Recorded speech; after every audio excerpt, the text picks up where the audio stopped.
ஓம் முருகா குரு முருகா அருள் முருகா ஆனந்த முருகா சிவசக்தி பாலகனி சண்முகனே ஷடாசரணி என் வாக்கிலும் நாவிலும் நின்று காக்க ஓம் I'm cream வேல் காக்க ஸ்வாஹா. ஓம் சைராம் நற்பவி ஆறுமுகம் அருளிடும் அனந்தரின் ஏறுமுகம். நான் மாரியம்மாள் சரவணன். எல்லாரும் எப்படி இருக்கீங்கம்மா? முருகனோட அருளால பரிபூர்ண சந்தோஷத்தோட இந்த புதிய வருடத்தை நாம எல்லாரும் ஆரம்பிச்சிருக்கோம் அப்படின்ற நம்பிக்கை எனக்கு இருக்கு. நம்ம எல்லாம் சாய் செயல் சேனல்ல தொடர்ந்து பார்த்துக்கிட்டு உங்களோட அன்பான ஆதரவு கொடுத்துட்டு வர என்னுடைய அன்பான சொந்தங்கள் அனைவருக்கும் என்னுடைய மனமார்ந்த நன்றிகளை நான் தெரிவிச்சுக்கிறேன். இதே போன்று உங்களுடைய அன்பான ஆதரவை எப்போதும் நம்ம எல்லாம் சாய் செயல் சேனலுக்கும் மாரிமா சரவணனுக்கும் வந்து கொடுக்கணும் அப்படின்றதையும் நான் வந்து அன்போட கேட்டுக்கிறேன். சரி, நம்ம வீடியோக்குள்ள போயிடலாமா? இன்றைய பதிவாக என்ன பார்க்க போறோம் அப்படின்னா, புதிய வருடம் ஆரம்பிக்குது. அப்போ இன்றைய வீடியோ பதிவானது எப்படி இருக்கும்? நீங்க எல்லாரும் பார்த்து அப்படி அசந்து போற அளவுக்கு ஈசனுடைய அற்புதம் இருக்கு, முருகப்பெருமானோட அற்புதம் இருக்கு. பார்த்தாலே அப்படியே மெய் சிலிர்ப்பா அப்படியே உறைஞ்சி போய் நிற்க போறீங்க அப்படின்னு கூட நான் சொல்வேன். ஏன்னா வருடத்துல வரக்கூடிய முதல் வீடியோ பதிவு இல்லையா?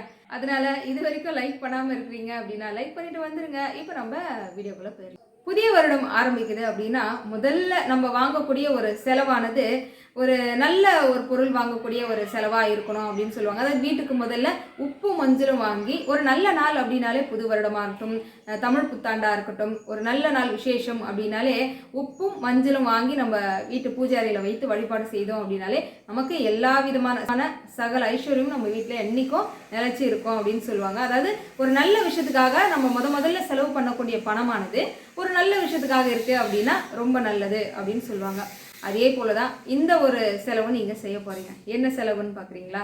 ஒரு கோவில் கும்பாபிஷேகத்துக்காக உங்களால முடிஞ்சது ஒரு 10 ரூபாயே ஆனாலும் இந்த வருடம் முதல்ல ஆரம்பிக்கக்கூடிய உங்களுடைய செலவுல இந்த ஒரு காணிக்கையானது நீங்க கொடுத்தீங்க அப்படின்னா, உங்களுடைய கைங்கரியமானதை அதில் சேர்த்தீங்க அப்படின்னா நிச்சயமா அது முருகனுடைய அருளால ஒன்ன பல மடங்கா பெருக்கி முருகப்பெருமான் உங்களுக்கு தருவார். அதுவும் முருகப்பெருமானோட பேர் என்ன தெரியுமா? வெற்றிவேல் முருகன். கண்டுபிடிச்சிருப்பீங்கன்னு நினைக்கிறேன். ஆமாங்க, நம்ம புது வண்ணாரப்பேட்டையில் அமைந்துள்ள வெற்றி வேலவன் திருக்கோவில்ல கோவில் திருப்பணி வேலைகள் எல்லாமே ஓரளவுக்கு முடிஞ்சிருச்சு. இப்போ கும்பாபிஷேகத்துக்கான வேலைகள் நடந்துட்டு இருக்கு. எப்போ நடக்க போகுது கும்பாபிஷேகம் அப்படின்னா இந்த மாதம் தாங்க. அதாவது ஜனவரி மாதம் 30ஆம் தேதி வெள்ளிக்கிழமை அன்னைக்கு கும்பாபிஷேகம், மகா கும்பாபிஷேகமானது நடக்க இருக்கு. கண்டிப்பா எல்லாரும் திரளாக திறந்து வந்து வெற்றி வேலவன் முருகன் திருக்கோவில் கும்பாபிஷேகத்துல கலந்துட்டு முருகனோட அருள் வந்து பரிபூர்ணமா வந்து பெறணும் அப்படின்றத அன்போடு கேட்டுக்கிறேன். அதுதாங்க சொல்ல வந்தேன். அதாவது உங்களால முடிஞ்சது உங்களுடைய கைங்கரியமானது முதல் செலவா இந்த வருடத்துல முதல் செலவா நீங்க கொடுக்கறது வந்து கோவிலுக்காக கும்பாபிஷேகத்துக்காக வேண்டி உங்களால முடிஞ்சது எதுவாக இருந்தாலும் சரி. இது தாங்க ஜிபே நம்பர். சீனிவாசன் அப்படின்னு வரும், அப்படி இல்லை மோகன்ராஜ்னு வரும். 2 நேமுமே ஒரே ஐடியில் தான் இருக்குது. உங்களால் முடிஞ்சது என்னவோ நீங்கள் ஜிபே பண்ணலாம். கோவில் அர்ச்சகர் மாரியப்பண்ணாவுடைய நம்பரும் கொடுத்துருக்கேன். நீங்கள் அவர்கிட்ட கான்டாக்ட் பண்ணி நீங்கள் பேசுகிறதா இருந்தாலும் தாராளமாக பேசுங்க. எல்லாரும் மனசார வேண்டிக்கோங்க. இந்த கும்பாபிஷேகமானது நல்ல முறையில் நடந்து முடியணும், முருகனோட அருள் வந்து எல்லாருக்கும் பரிபூர்ணமாக கிடைக்கணும் அப்படின்னு வந்து எல்லாருமே மனசார வேண்டிப்போம். முடிஞ்சவரை எல்லாருமே கும்பாபிஷேகத்தில் வந்து கலந்துக்கிற மாதிரி பாருங்கள். கோவிலுடைய முகவரி காமராஜர் நகர், பர்மா காலனி, புது வண்ணாரப்பேட்டை, சென்னை. திருவாசகம் முற்றுவதல். இந்த திருவாசகம் முற்றுவதலுடைய பலன்கள் என்ன அப்படின்னு ஒரு பதிவு வந்து நான் கொடுத்திருந்தேன். திருவாசகம் படிக்கிறதன் மூலமா எவ்வளவு பலன்கள் நமக்கு கிடைக்குது அப்படின்ற ஒரு பதிவும் கொடுத்திருந்தேன். அதாவது திருவாசகம் முற்றுதல முற்றும் ஓதுதல் தான் முற்றுவதல். அந்த பதிவானது நிறைய மக்கள் இடத்துல வந்து சென்றிருந்து எல்லாருமே வந்து ரொம்ப அருமையான பதிவா இருக்கு. கண்டிப்பா நாங்க எல்லாரும் திருவாசகம் படிக்கிறோம், திருவாசகம் முற்றுவதல்லையும் நாங்க வந்து கலந்துக்கிறோம் அப்படின்னு வந்து நிறைய பேர் வந்து சொல்லியிருந்தப்போ கேட்கும் போதே ரொம்ப சந்தோஷமா இருந்ததுங்க. அந்த பதிவுல ஒவ்வொரு பதிகத்துடைய பலன்கள் என்ன, அந்த பதிகங்கள் படிக்கிறது மூலம் நம்முடைய வேண்டுதல்கள் அனைத்தும் நிறைவேறுது அப்படின்னு வந்து நம்ம அந்த பதிவுல வந்து பார்த்திருந்தோம் இல்லையா? அந்த பதிகத்துல பிரார்த்தனை பத்தை பத்தி சொல்லியிருந்தேன். அதாவது நம்மளுடைய வேண்டுதல் ஏதேனும் இருக்கு, பிரார்த்தனையானது இருக்கு அப்படின்னா நீங்க பிரார்த்தனை பத்தை தொடர்ந்து பாராயணம் செய்துட்டு வாங்க அப்படின்னு சொல்லியிருந்தேன் இல்லையா? இதை கேட்டதும் ஒரு சகோதரிக்கு வந்து முதல்ல திருவாசகமும் அப்படிதாங்க. முதல்ல நம்ம படிக்கும்போது கொஞ்சம் சிரமமா தான் இருக்கும். ஆனா ரொம்ப படிக்க ஏதுவா ரொம்ப அருமையா இருக்கும். படிக்க அந்த வரிகள் எல்லாம் ரொம்ப அருமையா இருக்கும். சரி, முதல்ல படிக்கிறதுக்கு முன்னாடி நம்ம கேட்டா நல்லது இல்லையா அப்படின்னு ஒரு சகோதரி வந்து வெற்றிலை தீபம் ஏத்துறாங்க. முருகப்பெருமான் நினைச்சு வெற்றிலை தீபம் ஏத்தும் போது பிரார்த்தனை பத்து வந்து அழகா போன்ல ஓட விட்டு அதை கேட்டுக்கிட்டே இவங்களும் அதுல அப்படியே லழைச்சி போய் இந்த பூஜையானது அவங்க செய்யறாங்க. அப்படி செய்யும் போது அந்த தீபத்துல, அதாவது அந்த வெற்றிலையில வந்து சாட்சாத் நம்ம நந்தி பகவான் வந்து காட்சி கொடுக்குறாரு. அப்போ அந்த சகோதரி சொல்கிறாங்க, நான் பிரார்த்தனை பத்து வந்து கேட்டுக்கிட்டு தான் இருந்தேன். கேட்டுக்கிட்டே நாங்கள் வெற்றிலை தீபம் ஏற்றும் போது எனக்கு ரொம்ப ஆச்சரியமாக இருந்தது. எனக்கு நந்தி பகவான் வந்து இங்கே காட்சி கொடுத்துருக்காரு, உண்மையாகவே அப்படிதான் தெரியுதா அப்படின்னு கேட்டாங்க. எனக்கும் அப்படி ஒரு வியப்பாக போச்சுன்னா பார்த்துக்கோங்க. இப்போ ஒரு விஷயம் புரியுதா உங்களுக்கு? படித்தால் நமக்கு பலன் கிடைக்கும், அதை கேட்டாலும் நமக்கு அந்த இடத்துல நமக்கு நந்தி பகவான் வந்தாலே நந்தி மேலே யார் வருவா? சிவபெருமான் வரப்போறாரு. அதாவது அவர் வர்றதுக்கு முன்பாகவே நந்தி பகவான் வந்து காட்சி கொடுத்துட்டார். அப்போ அடுத்தடுத்த பதிகங்கள் படிக்கிறது மூலமாகவும் கேட்கறது மூலமாகவும் நிச்சயமா நமக்கு அதீத பலன்கள் உண்டு, நம்மளுடைய பிரார்த்தனையும் நிறைவேறும் அப்படின்றதுக்கு இதெல்லாம் ஒரு சாட்சி. அழகா நீங்களே பாருங்களேன். திருவாசகத்திற்கு உருகாதார் வேறெந்த வாசகத்திற்கும் உருகார் அப்படின்வாங்க. திருவாசகம் ஒலிக்கின்ற இடத்துலையும் நந்தி பகவான் வந்து காட்சி கொடுக்குறாரு அப்படின்னா எவ்வளோ ஒரு அதீத ஒரு பதிகம் அது. நம்ம படித்தாலும் பலனுண்டு, கேட்டாலும் பலனுண்டுங்க.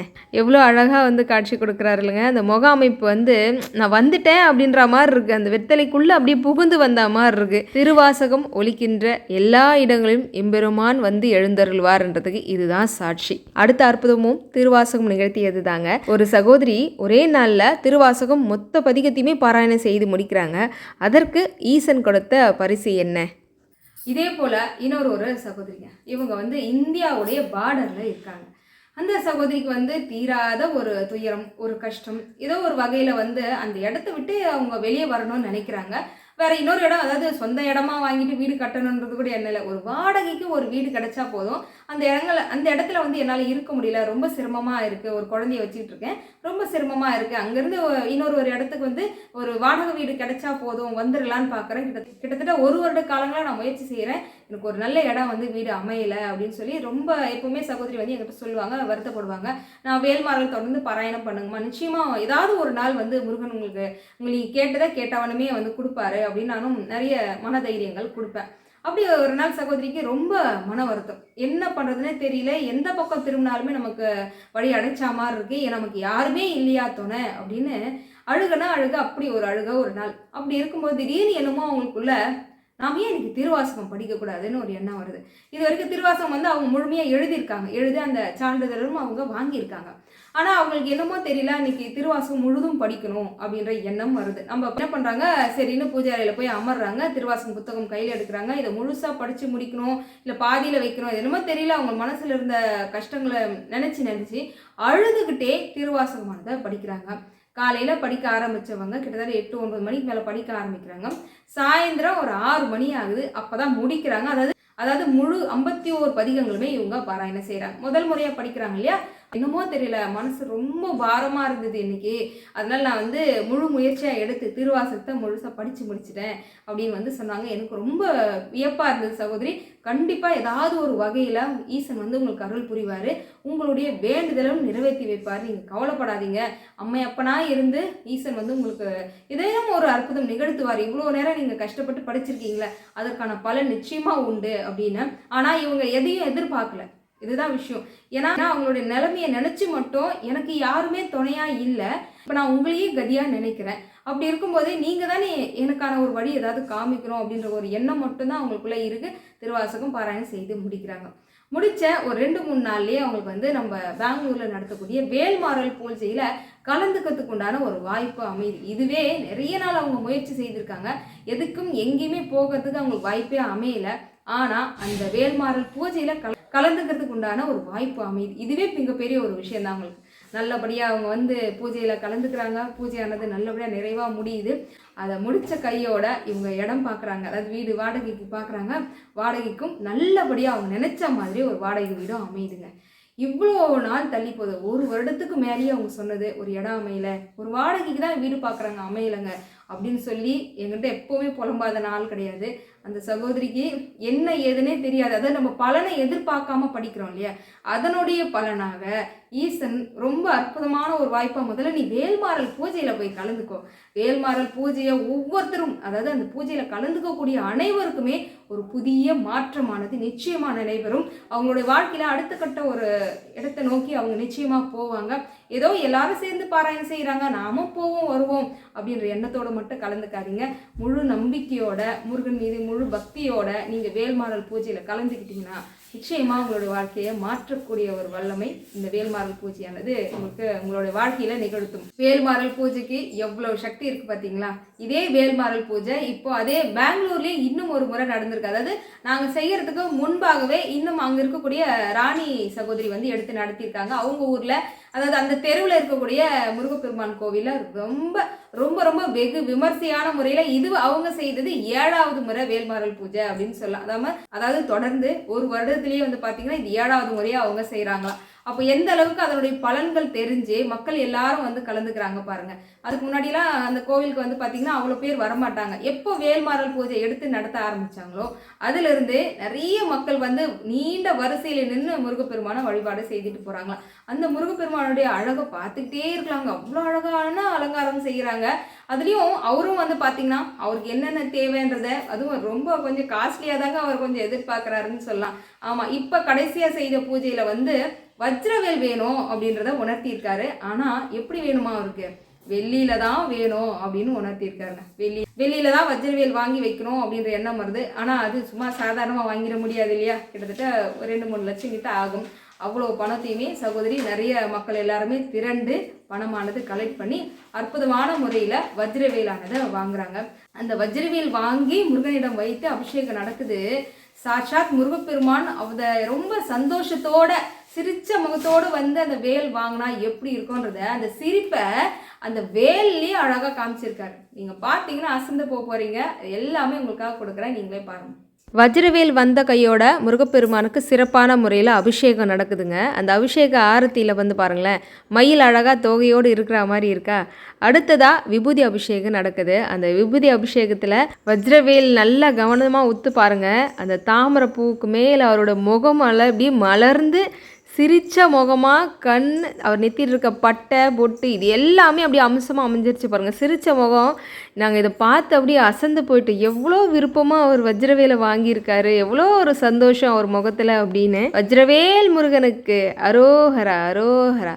பூஜை எல்லாமே உங்களுக்கு பதிவாக கொடுக்குறேன் பாருங்கள்.